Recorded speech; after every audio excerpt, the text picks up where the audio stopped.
Dan bersama kita di talian adalah Datuk Saifuddin Abdullah yang juga salah seorang peminat Datuk Sharifah Aini. Datuk Saifuddin? Assalamualaikum. Assalamualaikum Datuk Saifuddin. Datuk Saifuddin, melihat kepada Datuk Sharifah Aini dan juga Allahyarham Datuk Sharifah Aini ini, kerjaya beliau bermula pada tahun 1998 dan beliau kekal utuh sehingga ke akhir hayatnya. Dan apa sebagai peminat, apa yang uniknya tentang Allahyarham?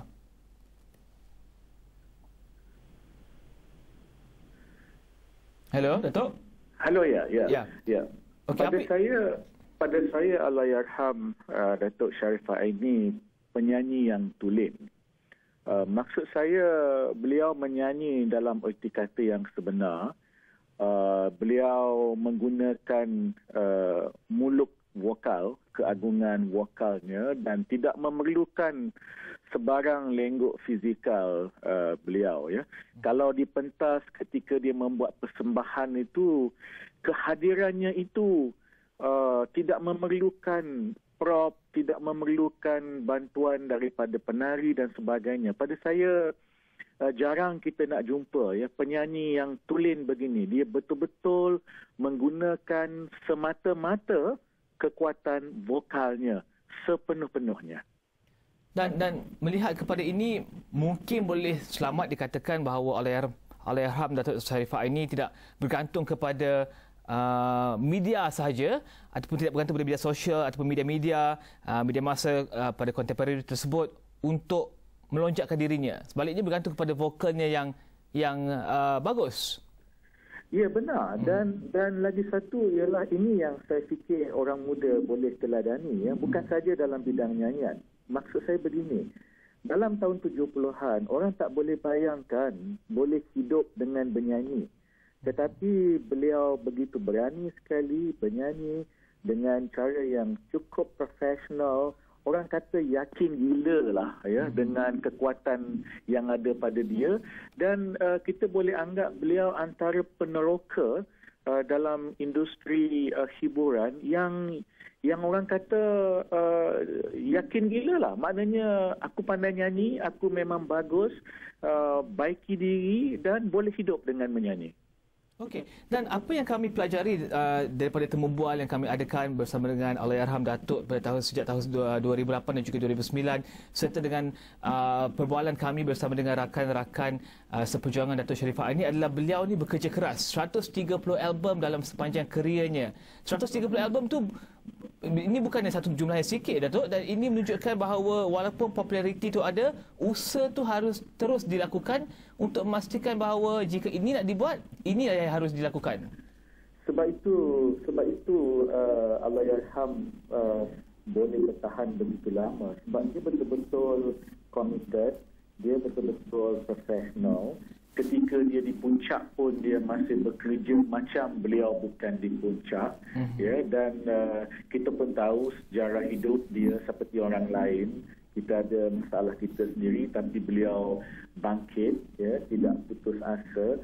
Dan lagi satu perkara yang orang muda boleh belajar, dia bukan hanya mengasah nyanyiannya, dia juga mengasah karakternya. Sebagai contoh, dia tahu dia tak boleh berbahasa Inggeris dengan baik dan dia tahu dia perlu bahasa Inggeris, ya, bukan untuk menyanyi tapi untuk kehidupannya dalam industri di peringkat antarabangsa. Dia sanggup pergi kelas malam untuk belajar bahasa Inggeris dengan perbelanjaan sendiri. Ketika itu kita kena ingat masa dia belajar bahasa Inggeris tu dia bukan kaya, ya, tetapi dia sanggup. Jadi dia tahu bukan hanya profesional sebagai penyanyi tetapi juga dia kena profesional sebagai seorang yang ada kepribadian. Okey. Dan kami juga ada wartawan kami Zulfitri Yusof yang sudah bersedia dalam studio, tapi kita akan kembali bersama Zulfitri Yusof sebentar lagi dan beliau juga ingin tanyakan soalan. Tapi Datuk, apa yang mungkin Datuk tidak dapat lupakan daripada segi kerjaya beliau daripada awal sehingga kini, mungkin album-album yang menarik dan juga anugerah yang diterima ke ataupun bagaimana, Datuk? Yang paling saya ingat ialah tentulah lagu-lagunya, ya, lagu raya. Tapi saya punya favourite ialah Bunga Tanjung. Tetapi ada satu peristiwa, saya tidak di situ tapi saya membacanya. Dia membuat satu persembahan di sebuah konsert, ya. Dan ketika persembahan itu ada orang yang menjaga prop ini mengeluarkan coal ice, asap tu kan, yang nak buat nampak cantik, ya. Kan biasa ada iringan macam asap-asap tu. Sharifah ini berhenti menyanyi. Dia kata dia tak nak benda ni, ya, sebab ini akan mengganggu vokal dia. Brother, mana ada penyanyi yang begitu yakin dengan kekuatan dia, di tengah-tengah live concert dia boleh stop, dia boleh arah, I do not want this. Saya nak nyanyi cara saya. Itu pada saya legend. Datuk Saiful Zul di sini, Datuk. Ya, Zul. Kalau saya boleh mencelah dan juga bertanyakan soalan, saya masih ingat lagi peristiwa itu di Istana Budaya dalam satu konsert. Datuk Sharifah ini menghentikan smoke machine itu. Datuk, itu kira memang pro gila, bro. Tapi dalam masa yang sama, dalam temu ramah dan juga rakaman program-program yang kami jalankan dengan Datuk Sharifah ini sebelum ini, Allahyarham sebelum ini, yang paling menarik untuk kita pelajari bahawa dia mengakui dia tidak berpengetahuan tinggi. Allahyarham tidak berpelajaran tinggi, tapi itu tidak menyekat Allahyarham untuk terus belajar. Seperti mana kita katakan tadi, kelas malam, dan ini sebenarnya membentuk sasiah dan juga peribadi dan juga pemikiran Allahyarham juga untuk berkomunikasi dengan peminat. Kalau Allahyarham Datuk Seri Mahathir Asyad mungkin merentasi setiap lapisan masyarakat dengan lagu-lagunya, tapi Allahyarham Sharifah ini masuk dengan cara yang berbeza. Orang korporat boleh connected dengan Allahyarham Datuk Sharifah ini. Rakyat Marhain juga betul boleh terpesona dengan lagu-lagunya. Jadi ini juga menunjukkan bahawa Allahyarham menjadi ikon, menjadi artis, menjadi penyanyi, perlu ada ilmu dan juga perlu ada pengetahuan. Pandangan Datuk bagaimana? Ya, dia ada dua perkara, Zul. Satu ialah dia sendiri belajar. Yang keduanya, saya fikir masyarakat juga dapat menerima dan menghormati, ya. Saya bagi contoh, ya, hakikat bahawa dia, walaupun dia penyanyi, tetapi dia sampai masanya dia memakai tudung, ya. Kemudian orang membaca latar belakang hidupnya, mendidik anaknya Alif, ya, belajar di Timur Tengah kalau saya tak silap, ya.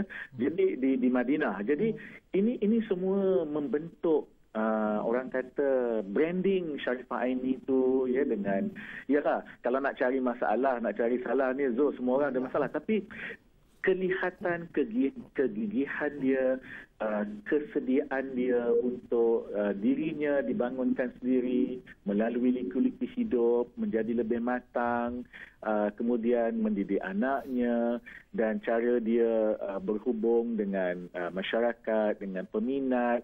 Kalau dalam show dia taklah keterlaluan, menjaga kepribadian sebagai wanita Melayu Islam. Jadi ini saya fikir menyebabkan dia boleh diterima oleh setiap lapisan generasi. Dan saya rasa kalau saya boleh bersama dengan Datuk juga, yang menarik, Allahyarham juga boleh berhubung dengan generasi muda. Bagaimana beliau sanggup untuk berkolaborasi dengan Tufat satu ketika dahulu. Malah Jofli Zul pun kata hari ini dia tak sangka yang Allahyarham sanggup untuk dreadlock rambutnya pada persembahan di AIM contohnya. Dan ini juga memberikan impak yang besar kepada generasi muda seperti Yuna dan juga Ziavi. Jadi Datuk rasa apa yang boleh dipelajari generasi muda dengan legasi yang ditinggalkan oleh Allahyarham sendiri? Saya fikir dua lah, ya. Yang satu, kekuatan diri yang luar biasa. Profesional, tiada tolak banding. Yang kedua adalah kesediaan untuk mengikut perkembangan semasa. Macam saya kata, mengikut usia, mengikut kematangan hidup, dia bertudung, ya, mendidik anak dengan menjaga kepentingan anaknya, kemudian mengikut perkembangan semasa dengan lagu-lagu rentak yang lebih contemporary. Saya fikir beliau menghulur tangan untuk bersama dengan penyanyi generasi yang boleh dianggap sebagai anak kepada beliau. Maknanya dia tak adalah orang kata duduk ke atas saja, ya, sebagai diva yang tak boleh turun ke bawah bersama dengan penyanyi muda. Jadi saya fikir ini satu package yang begitu baik sekali. Okey, dan Datuk Saifuddin, kembali kepada Rizal, dan saya ingin tanyakan soalan terakhir, ya. melihat kepada kehidupan Allahyarham Datuk Sharifah Ain dan juga kehidupan Datuk sendiri di dalam limelight. Dan bagaimana Datuk melihat tekanan hidup dalam limelight ni dan juga dengan apa perkara pun sekalipun yang dibuat, diperhatikan dan juga dikritik oleh pelbagai pihak, dipuji oleh setengah-setengah pihak. Bagaimana Datuk melihat kekuatan Datuk Sharifah Ain ni melalui kehidupan beliau daripada tahun 1968 bila beliau menangi juara bintang RTS sehingga ke tahun 2014. Apakah kekuatan yang diperlukan untuk hidup dalam limelight selama itu? Saya fikir Allahyarham sangat sabar, sangat tabah. Ya. Kita pun bukan tak tahu ada kutukan-kutukan. Hidup sebagai selebriti ni dia sangat terbuka. Ada masa kita nampak beliau ada sedikit emosi, tapi pada saya itulah Sharifah sebagai manusia biasa. Ya, dia tak lari daripada emosi, tetapi yang paling penting ialah kemampuan untuk bangkit semula. Ini dan konsisten untuk satu jangka masa yang sungguh panjang. Okey. Terima kasih Datuk Saifuddin. Terima kasih.